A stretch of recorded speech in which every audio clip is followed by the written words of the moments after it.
د جمعې د شپې او 2 رکعاته صلات حاجت مونږ زده کوي.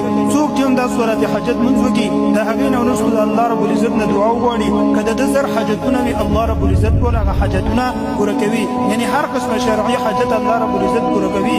دغرنګې هر قسمه مشکل وي ځانه دعا وغواړي الله رب العزت ټول هغه مشکل حل کوي.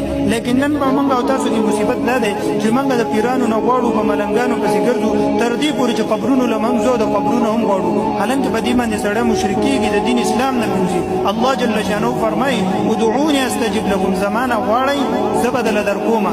نو موږ او تاسو له پکار دي چې د الله رب العزت نه وغواړو او د جمعې په شپه خصوصا د 2 رکعاته صلات حاجت موږ وکړو. څه قسمه شرعي حاجت وي، څرنګه مشکل وي، هغه په الله رب العزت باندې حل کړو. د ویډیو د ثواب په نیت مخکې شیر کړئ چې هر مسلمان ته ورسي، که چېرې د چا شرعي حاجت وي یا مشکل وي هغه دا مونځ وکړي او الله رب العزت ول هغه حاجت پوره کړي یا مشکل ولا حل کړي. نو موږ او تاسو ته باقاعده د هغې اجر او ثواب میلاویږي. نو د مانځه طریقه دا ده چې د جمعې په شپه به 2 رکعاته صلات حاجت مونږ نیت وتړي.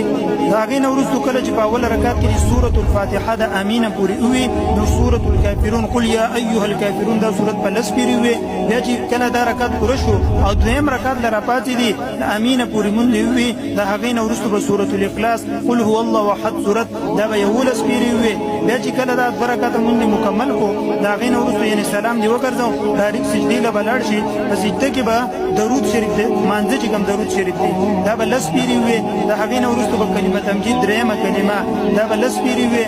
بیا به اللهم ربنا آتنا في الدنيا حسنه وفي الآخرة حسنه وقنا عذاب النار دا به 10 پیرې ووي. بیا به د مانځه له درود شریف ووي. بیا به راپاتې د الله جل شانه دا صفتي نومونه به واخلي 3 ځله، یا حلیم یا علیم یا علی یا عظیم، یا حلیم یا علیم یا علی یا عظیم.